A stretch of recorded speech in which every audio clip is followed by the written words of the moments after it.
This is Barrels and Barrels, a bourbon and baseball podcast.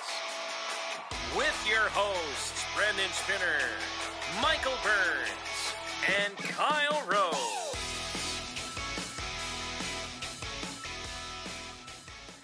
And welcome into Barrels and Barrels, a bourbon and baseball podcast. I am Brandon Spinner alongside Michael Burns, and we are going to do a whiskey review. Mikey, how you doing tonight, my man? Doing pretty good. I'm excited for this one. I've hyped this one up quite a bit. Yes, and I've hyped it up quite a bit. I enjoy this one. I am scared, though, just with your palate, how you're going to react. But hey, what do you mean? What do you mean by that? Because you're normally not a huge spice guy. We're going with Hard Truth. We're going to just jump right into it. Hard Truth Distilling Company. This is local, as Michael mentioned, out of Brown County, Indiana. It is a Indiana distillery. That's Nashville, Indiana. Hard Truth, they've got a lot of cool different bottles out there. They just dropped a peanut brittle bourbon cream. They've also got a maple bourbon cream, I believe. So they've got a lot of cool products out there. This is their Mash Bill 1 Sweet Mash Rye. So that's what we'll be sampling tonight, which is a barrel-proof pour. So this is going to be a hot pour. For all Interesting, a sweet hot pour. I'm interested to dig into this one. So this comes in at 115.3 proof. Batch size was 30 barrels, so that's a very small batch. This was dumped on February 16th of 2022. This was their third batch coming out of Rack House number 1. And on the bottle, which... as I describe it, it's got more of a woodsy feel to the bottle. I'm taking the cork out. Michael, can you see the cork? And for those of you who are listening, again, we are Barrels and Barrels, a bourbon and baseball podcast. You can find us wherever you get your podcasts. Apple. We are now on Amazon. You can also get us on Spotify, Google, and iHeartRadio. And don't forget to follow us on Instagram at Barrels and Barrels Pod. Again, Barrels, the letter N, Barrels Pod. Michael, where can they find you? BNB_Burns. And I'm whiskey_weather. And if you're watching on YouTube, you see that underneath our videos. But for those of you listening, the old-fashioned way, that's where you can find us. Again, we are describing the bottle. It's about, I'd say it stands about 10 inches tall, and it's more like a V. It's like if you've ever seen a St. Cloud bottle, it's got kind of that figure. Example. A little thicker at the top, and then the cork has kind of like a wood look to it, which is kind of different. It's distressed. Definitely. And then on the back there is some imprinting, or it sticks out on the bottle. It says, distilled with the finest grains and water by Indiana's Sweet Mash Pioneers. And then on the front with label, it's just Hard Truth Distilling Company. It's like an evergreen green, a very dark green with some gold tones to it. That's where the accents come out. As I show the camera for YouTube, you can go check this out on YouTube. Barrels and Barrels Pod. So it says, our distillers select the blend of straight rye whiskey aged perfectly to extract notes of brown sugar, orchard fruit, and peppercorn from new charred American white oak barrels. And again, there's Sweet Mash Rye, which is Mash Bill number 1. I like that the bottle doesn't hide the color. I like bottles that you're able to see the color through it. There's some that you can't see it. And this is a cherry dark color to it. Yeah. Have you poured yours? I'm pouring mine now. I've poured it. I'm interested to get into this one because it's also the distillery is close to my cousin Kayla's house. She lives really close to it. Is that Aunt Kathy? Bloomington. Angie's Aunt Kathy? That's Angie's Aunt Kathy's daughter. So my cousin Kayla lives right near it. But yeah, I'm excited. I'm excited for this. Couple things that usually I don't go for: ryes and sweet bourbons. So, but high proof, hey, we'll give it a shot. Yeah, I've had this quite a bit. I've given out a lot of samples. That bottle, yeah, the bottle is pretty close to being gone. I've given out a lot of samples to this. This is one of those that when someone comes over, or if I'm sending samples out to some of my whiskey friends via Instagram, this is one of the ones that I will grab because it's different and it's really good. I really enjoy it, and I'm really small distilleries are fun. Right, and they're really starting to grow. And I think this is, to me, I already know what the notes are, so I'm very interested in seeing and hearing what you think. I've got a very strong note on the palate here that comes out every single time I've tried it, and I've got this from a couple other people as well. So this is a 94% rye, 6% malted barley mash bill. 94 rye, 16 barley? 94.6. 94 and 6, and that second 6 is malted barley. Really? That's it? No corn in this guy at all? Nope. Coming out of Indiana, you would think a lot of corn there, but they've got a lot of other stuff. And again, this is their mash bill 1. This did rank in 2021 Fred Minnick's Top 100, for what that's worth. But it's out there. If you sniffed it, sipped it, what do you think? So right on the nose, I get like a sweet honey on the nose that just punches me right away. Honey. It smells sweet. I definitely get that. It's sweet up sweet front. mash rye, right? I've got apple on the nose right away. Yep, I can get that too. And there's a caramel and vanilla tint to it as well. It's not. I don't get any oaky from it at all in the nose. I don't get it's of course it's not a bourbon. It's a rye. Right. There's no corn. But it's still aged in oak, so you would pull that through every once in a while. And in rye, it comes through too. Man, I can't pick it off. I get a candy smell off of this. I can't tell what candy it is, but man, it is sweet on the nose. I know you can't always tell this when you're taking it through, taking your nose, but what proof-wise does this feel like a high proof right off the nose? I would say it smells about where it's at. I wouldn't sniff it and put it any higher than this, but it definitely still has a proofy smell. It's not syrupy on the nose, which you get from those high 80s, low 90 proofs. I'd say this still gives my sniffer somewhere around. I'd peg 110, 115. So I'm going in for the pour. Oh, that's really good. What you get right away? So I already know what I got, and I don't want to taint your give me a second. idea. Take a little sip to coat my tongue. But and to put this out there, we've already recorded another podcast earlier tonight with the bourbon. So we're still trying to get, I don't know, can you hear Aubrey in the background screaming and crying? No, I cannot. Okay, cool. Well, I just broke the fourth wall, but my daughter's home sick today, and I think she's having a nightmare or just dealing with the flu or something. But if you hear that, I apologize. But what's going on with your palate here as you've taken the first and second sip? Michael's chewing, and it's definitely hitting him. As I did the play down well that second. Thoughts? I still get that sweet. Man, it's sweet, and that sweet's lingering. It is sugary. It is honey.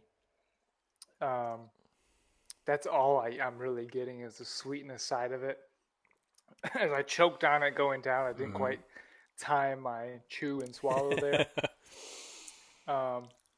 It's not bad. It is very sweet. It is not which you don't normally get from rye. Right.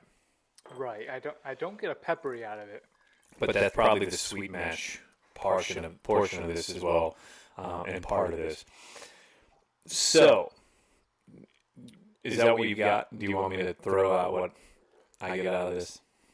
I on the tail end, so it starts sweet, starts honey, and as I go for the third tasting, I do get that rye flavor. It's not the sweet in the front and the tail end of the rye do mesh together well. This is a great dessert bourbon. We definitely pulled this out. You know, honey crisp cereal, honey nut Cheerios is what I could, imagine this pairing, matching flavor profile. Honey crisp cereal. That's a good description. So here's mine. The first pull of this, a candy apple caramel sucker. During like October. The green brown ones? Right, the green ones that are coated in the caramel. That is what I get the first. But think about that, but spicy in a way, right? Like those suckers with a little bit of like a cinnamon fireball, like the fireball, what's it called? Candy. The candies. If you mesh those two candies into one, that's what I get. You get cinnamon out of this? Just the spice part of it. And really, you know what I would call that is pop roxy. Like that's the first thing I wrote down here. Is it as it coats your tongue, it almost feels like you've got pop rocks in your mouth. Yeah, that pep. I mean, you can get that with the spice when higher proof stuff. I would not recommend this to anybody who's new to bourbon whiskey. Right. It is 115. It's up there. Mm-hmm. So it would be. I mean, usually when I hand my wife something who's not major into bourbon and whiskey and such, everything just it tastes like whiskey. Like yeah, okay, it burns. Yeah, okay. Right. So I wouldn't recommend this to anybody new. Water it down maybe, and I bet it would be a great dessert for anybody. It could be like that people like Screwball and the peanut butter whiskeys. Those are like 80 proof. Mm-hmm. If you added water to this, I bet it would be for entry level drinkers. It'd be a great dessert bourbon for folks. For sure. So I've got that, and then a little bit of honey. That candy you get there, like with the red and the yellow gold label, and like I said, pop rocks. But Honey Crisp is a great, like the Honey Crisp cereal, like that is a great description as well. The mouth feel, like I said, is more pop roxy to me. It's got a little bit of a kick, but it's not like it's gonna blow you away in my mind, right? It's not like an overpowering. I do get that pop rocks now that you're sitting here saying that. As I'm sitting here, I took another pull of it, and I can hear it too. It almost feels like you've just poured a bag of pop rocks in your mouth. That'd be interesting to try. Get a couple pop rocks, put them in your bourbon, put them in a glass. So, rating wise, where do you put this? You're pretty. So it's a category of its. It's a different category. It's hard to rate this with bourbons. Right. Those classic oaky bourbons that you get, because of course it's not bourbon. This is easily a good dessert bourbon. I don't typically like your Screwballs. Actually, quick story. I walked into a liquor store and they had a table set up and they were sampling Screwball, and I walked in, gave it a shot, and nasty. I mean, the peanut butter whiskey, no thank you. And so I walked into an aisle with shopping, browsing, and somebody else walked in and was like, what the heck, peanut butter whiskey? And the lady was like, oh yeah, it's really good. And the guy looked up at me, and I gave him the no. And he called me out and goes, this guy's telling me it's gross. I have a bottle in the freezer. It's way better when you have it in the freezer. It's not bad in the freezer. Straight, like room temperature, not great. But this is a hard truth podcast, and we're going to tell you the hard truth. So, rank it, rate it, review it. Michael. It's not on a bourbon scale. I'm going to just rate it on its own. It's on a dessert bourbon, on the dessert whiskey, on the dessert drink scale. I would give this an everyday player. Yeah. I'm not. It is sweet. It is not overpowering. Put a little water to this, and I think anybody can enjoy this on a sweet scale. It is good. It's very good. In my mind, it's a fantastic pour. Like I said, here it is, folks. I got this back in late August Maybe it was early September. And you went through sober October. And I went through sober October, so I didn't drink the entire month of October, and this is where I'm at on the bottle. Granted, I've sent out 4 or 5 samples, one out to Michael, one out to Amanda. I know Lisa got one, and I think Tanya, I sent one out to you, for those of you listening. But those 4 1.5 ounce pours. So I've done some damage and done some work on this bottle. A big shout out to Rudra, or Rudy, as we call him, who passed this along to me. And also a big thank you out to the Hard Truth folks, who I believe gave it to Rudra. So thank you to everybody who's been listening. I'm going to give this like you said, it's hard. We normally go, for those of you who are new to the podcast, if you're just listening, we do a baseball-themed rating system where it starts with Hall of Famer, which is the top of the top, and we have never given out a Hall of Fame rating. And then it goes to All-Star, which is very difficult to crack as well, similar to a baseball player, right? It's hard to make the All-Star team, and it's even harder to become a Hall of Famer. And then there's the everyday player, which is the third on the list, bench, and then DFA, which stands for designated for assignment, which is meaning you're getting cut off the team, and I'm not going to drink you. We haven't done any of those yet either, and this definitely is not a DFA. I'm in between that bench and everyday, because as you mentioned, it's not a bourbon, which is what we've generally reviewed. But we have done a rye before, and we did the Bushwood Spirits rye. It's hard to place. I'm going to go with bench just because it's not something I'm going to go to every day, but it's one of those, I'm in the mood for this type of drink, and that's what I'm going to go to, and that's what I'm going to crush. Like, when I'm going to drink it, that's what I'm going to drink, and pretty much solely going to drink just this for the night. Sometimes you dabble. Okay, I'm going to go with an Elijah Craig. I'm going to go with this. This is a fall pour to me, right? Like a This fall is a Thanksgiving pour. Right. Like a late September, October, November go-to. And they've got, since it's sweet, just going to dessert bourbon, is it still a bench player on a dessert? oh, if you were to, and that's the thing where I'm, Because if I were to rate this, I agree with you that I would rate this as a bench player on a bourbon scale more. mm-hmm. But as a dessert bourbon, I would push this up one level. Dessert whiskey, dessert bourbon, I'd put it every day. This will always have a home on my bar. Wherever I'm at, whatever I have, if I have access to it. The only issue I have with this is it's $74.99 MSRP. That's what makes it tough, because it's hard to spend that. They are a smaller distillery right now. They're a craft distillery, which generally raises the prices up because of the amount of money they've got to put into the production of this. 10-15%. But and to make money off of it, right? Like, you're a business, you're supposed to make money off of your product, and I don't blame them. And I've seen this at Party Source for $74.99. Thankfully, I was gifted this, so I can't complain about the price. But I will always have one of these on my bar. So that's where I will say it's an everyday player, but it's not something that I'm going to go to every week or every month, for that matter. Right.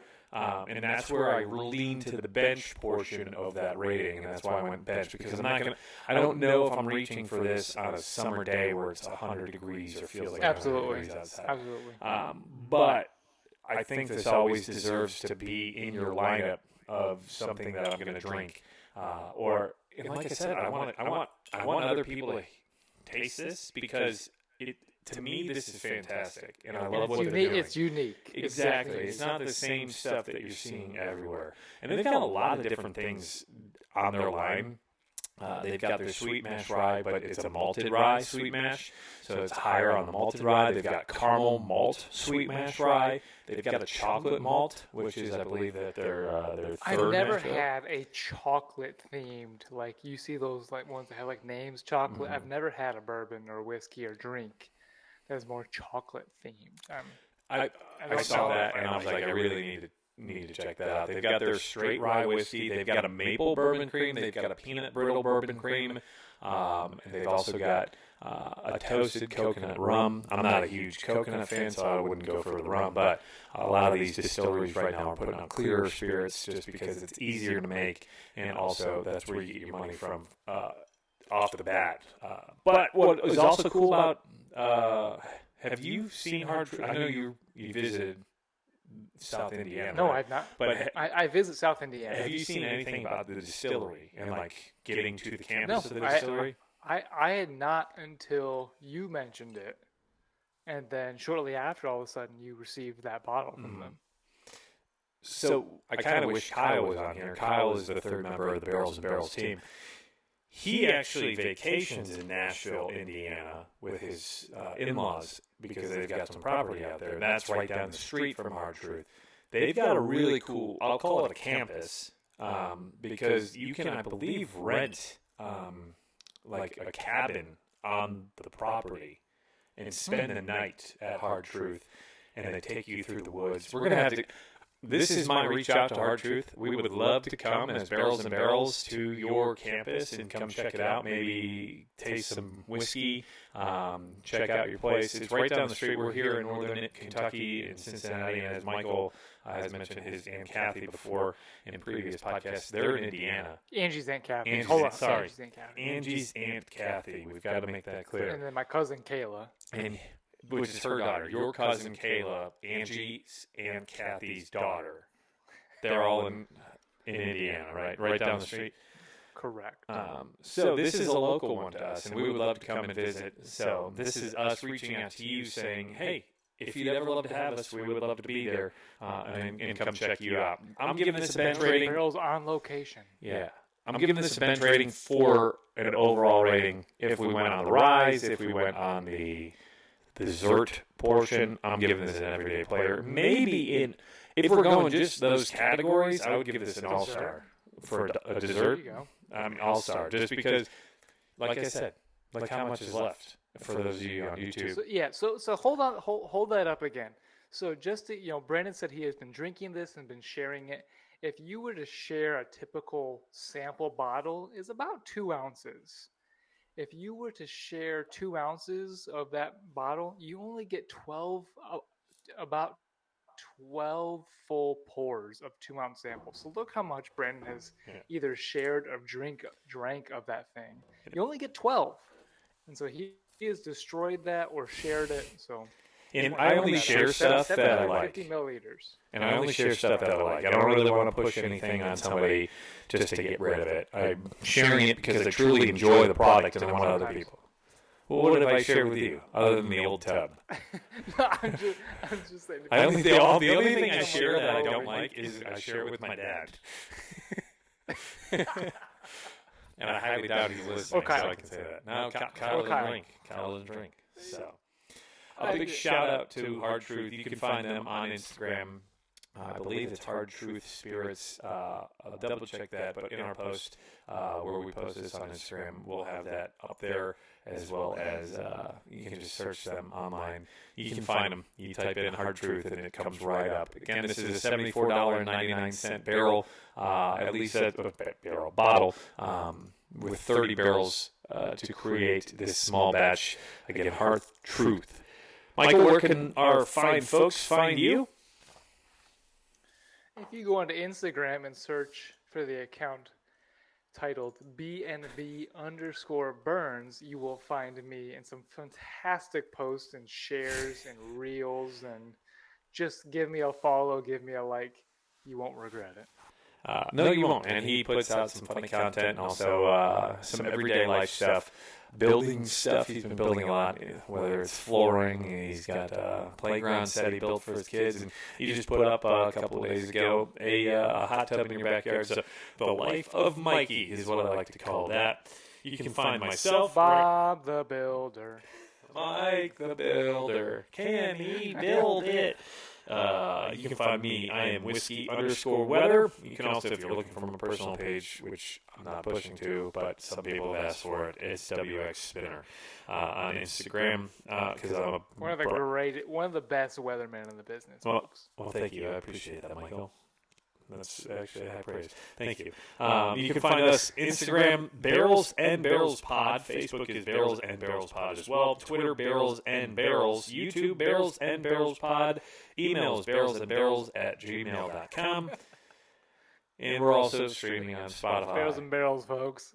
Yeah, whatever it is, it's barrels and barrels. And then you can only throw a pod If at you you. search barrels and barrels, you'll find us. Most likely. Sometimes you don't, which is kind of confusing. But we're working on it. We got to get into that SEO and work on the Google. But speaking of Google, we're on Google Podcasts, iHeartRadio Podcasts, Apple, Spotify. Please, please, please, if you like this, rate and review us. If you didn't like it, send us a message on what we can improve, and we will try to get better. Any last words, Mikey? No, nothing really. I hope you enjoy your pours tonight, and yeah. That's it? You're not going to say, Yeah. no, you go. Let's go. There it is. For Mikey, I'm Brandon. Have a great rest of your night. Let's go.